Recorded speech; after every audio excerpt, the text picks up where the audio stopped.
Well, hi everyone, welcome back to All Saints Kids.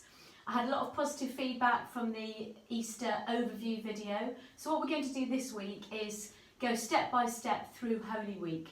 So what I thought I'd kick off with this week is just reflecting back on what we celebrated on Sunday, which was Palm Sunday. So I'm going to start by reading to you this story, and it's the story about when Jesus came into Jerusalem on a donkey, and the story is called A Donkey for the King. "You'll find a young donkey in the village over there," Jesus said to his special friends. They were going to Jerusalem. "Tell the donkey's master that I need it and bring the donkey here." Jesus sat on the donkey's back. No one had ever done that before, but the little donkey didn't kick or jump. Crowds of people came to meet Jesus. They knew all about him. They were very excited. They laughed and cheered and shouted for joy. "Hooray! Hooray! Here comes God's promised king! God bless our king!" They came to the temple. The donkey had done well. He could go home now. The temple was a special place, a quiet place for people to say their prayers, a place where God could talk to them. So what was all that noise? "Row, row, row, row, buy a pair of pigeons, ba ma, ba ma, lambs for sale, buy a lamb, get your temple money here." God's temple had been turned into a market, stalls everywhere, people shouting. Jesus was very angry. "God's temple is a place to pray," he said, "not to buy and sell and cheat people, you robbers." He overturned the stalls, money rolled everywhere, the pigeons flew up in a fright, and the lambs all bleated and ran away. The men in charge of the temple were furious with Jesus, but blind people came to him, and people who couldn't walk properly, and Jesus made them well. The men in charge of the temple didn't like that either. They were jealous. "We've got to get rid of Jesus," they said, but they couldn't think how. Then Judas came to see them. Jesus had chosen Judas to be one of his 12 special friends, but Judas wasn't friends with Jesus anymore. So, whisper, they made a secret plan.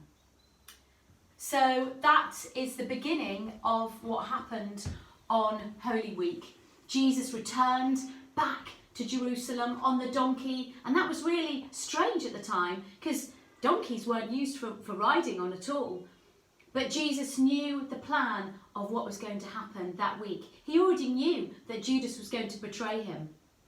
And we're going to look later on what happened on Maundy Thursday, when Jesus had his Last Supper. And then we're going to look on what happens again on Good Friday. But following on from that, I thought that these are a couple of things that you could do this week while you're at home with your families. The first thing is an Easter story scavenger hunt. Now, this can be found on our All Saints Church website, and it's just a fun thing for you to do in your garden or going on a walk, finding various things that all link in to the Easter story and particularly Holy Week this week. And another activity that I thought would be nice for you to do with your families are these empty tomb biscuits. Now, I'm going to show you how to make these. They're very, very, very easy. All you need is a pack of Jammy Dodger biscuits, a pack of digestive biscuits, some Easter eggs, mini eggs, and either some decorative flowers that you might have at home in the cupboard for cake decorating, or I found some of these nerds. What these are to look like is little flowers in the garden.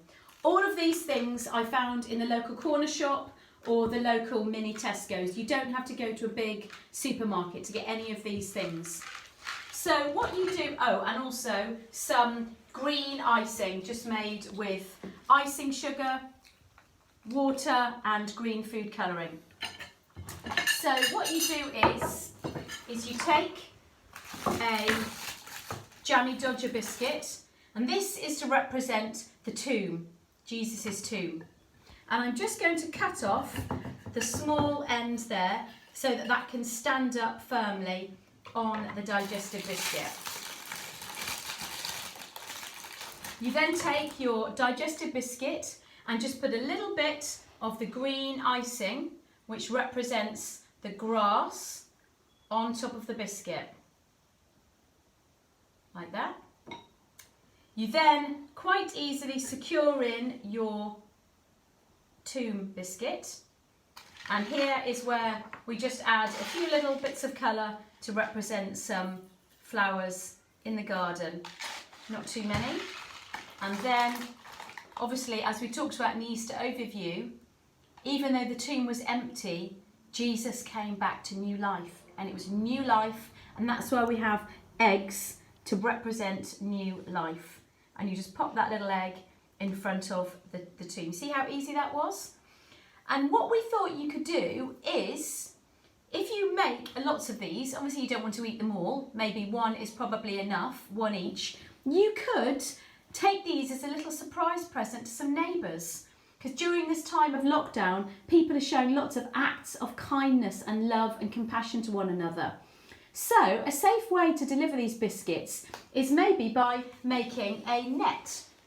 Now, some of you might have done this in maths at school. You make a net of a box. Mums and dads, I'm sure, can help you with this. You'll find some paper or cardboard to make a net and then make it up into a box.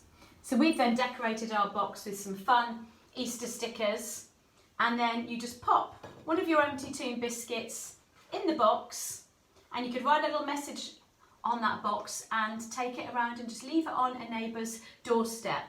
Obviously, practicing social distancing that we've all been asked to do to stop the spread of the coronavirus. So I really hope you enjoy making some empty tomb biscuits, experimenting with some nets to make a box, and also doing your Easter story scavenger hunt. And I'll be back on Thursday to talk about Maundy Thursday and Jesus' Last Supper with his friends and what that represents. Have fun! Bye!